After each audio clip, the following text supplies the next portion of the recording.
What's up? Welcome to Andros Plays Bluegrass. Today we're going to be looking at the tune Salt Creek. Like usual, we're going to go into a playthrough that's got the tabs and everything like that.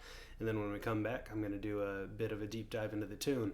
For anybody who's new to this style, it's pretty typical in Bluegrass if you're playing in a strange key to use a capo. So all of the tabs and chord indicators are with respect to the capo.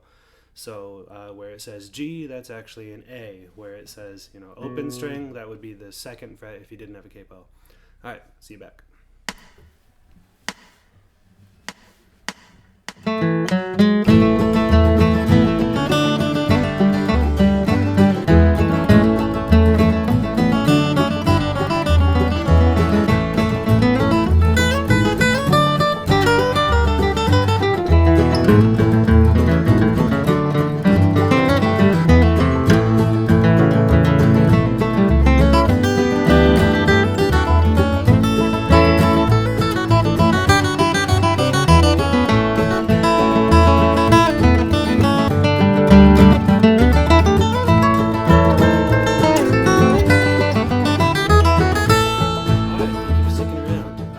Quick reminder, if you like the video, give it a thumbs up. If you want to see more, subscribe. If there's a specific tune, leave it in the comments and I will work on it.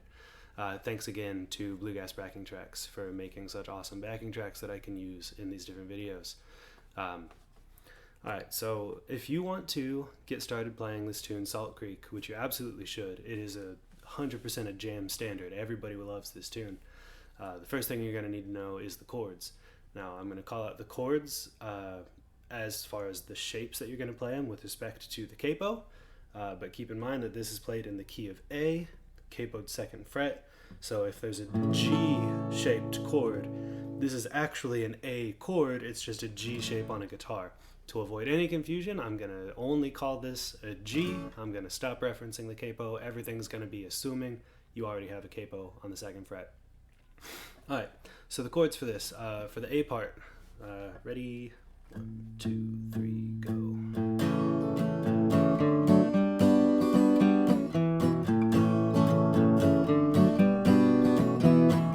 Second time.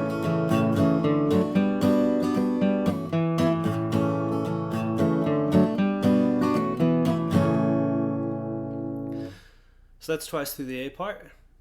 It's a really iconic chord progression. You can kind of hear the melody, at least I can. Maybe I've heard it too many times, but you can hear the melody to the tune in the chords, for me at least. All right, on to the B part. 3, 4.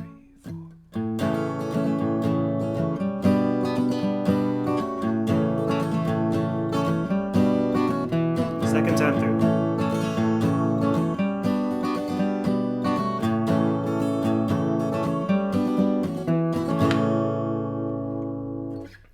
So that's the chord progression for the A part and the B part. Play it a million times until it is sort of stuck in your head. Luckily it's only 3 different chords. This tune might be the first one that I don't really have like a simple version of the melody. I've heard it a million different ways, and all of them vary in complexity from simple to complicated, however the player feels like playing it. But I don't really have as much a skeleton melody for this tune as for some of the others if you watch my other videos. But what I do have is a pretty strong amount of guidance for how this tune is supposed to work. If you're wanting to put together your own arrangement, improvise over it, or just sort of play the tune in any sort of way. So the first bar is almost always played as this drone, where really you're just saying, hey, I'm playing a G, right? You're really driving that home. Some people will take a shape for a G chord, a G major triad, and cross pick over it. Some people will strum out a whole chord. But really the point here is we're just trying to really drive home this is a G, right? In my playthrough, I did this sort of diagonal pentatonic over one of them.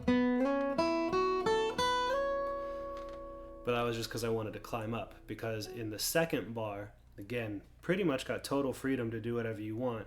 but you want to land on that C when the C chord hits, right? So the sort of the second half note, if you want to think about it, on beat 3 of the measure, you want to land on C. So whether that's this C or this C or this C, you want to land on one of those notes, right? And then for the next measure, where we're over the F chord, again, we really want to illustrate that we're playing an F chord, right? So you might do the something like that, right? Where we're really hammering home F, right? It's that root note is important. That's sort of the whole A part is we want to drive the root note of each chord that we hit, right? And same when it switches to D from F, we either hit this open D or this higher D, or anywhere on your guitar that you're going to find that note. You really want to drive that home. That's sort of your typical rule. How you get from each of these root notes to each other, that's up to you, right? That's where you can inject your own flavor, your own style.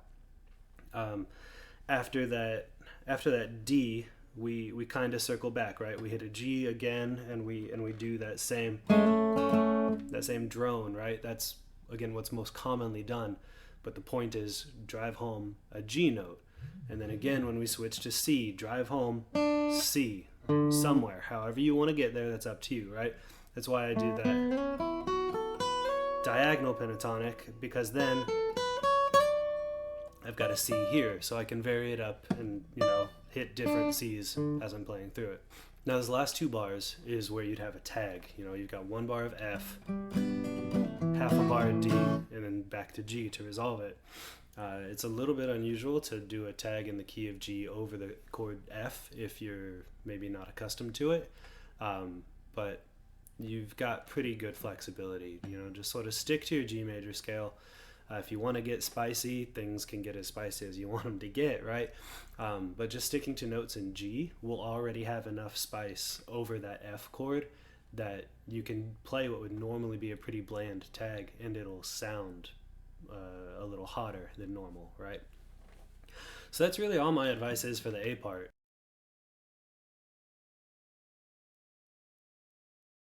For the B part, it's a little bit of a different mindset, and I'm sorry if I sound a little bit funny. I've been a little bit sick this week, but for the B part, our approach is a little bit different.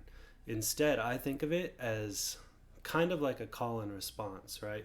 So we've got those 2 bars over the G chord, and the first bar, I think of it as like state what chord is going on. So maybe you cross pick over the G, right? You use chord tones, right? Maybe that's from the open G position like this.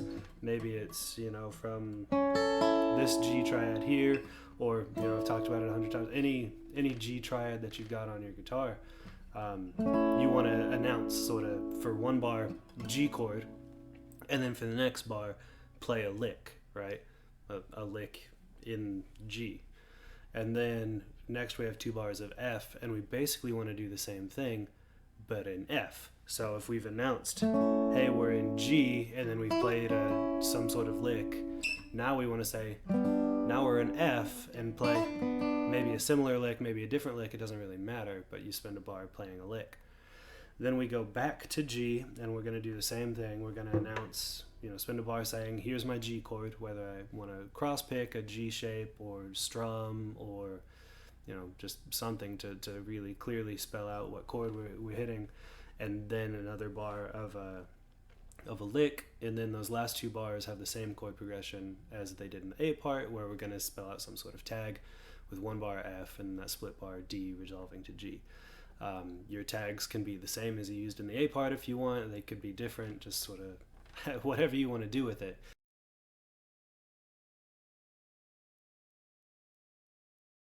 So to show what I'm talking about is I'm going to use the sort of D-shaped chords for G and F, and I'm going to use the same lick for both. And so we could say spend a bar strumming the chord or cross-picking it, doesn't really matter.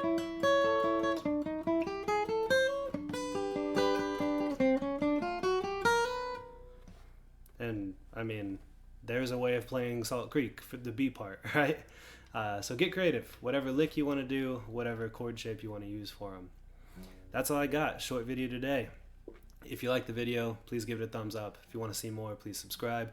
If you are doing a version of Salt Creek and you think I should see it, maybe you're using the things that I've talked about, which admittedly isn't that much, but maybe you found something useful here, feel free to tag me in it, either here on YouTube or on TikTok. If you have a tune that you'd like to see me do in this sort of way or in more depth, or just want to hear me play it for whatever reason, let me know in the comments. Thank you.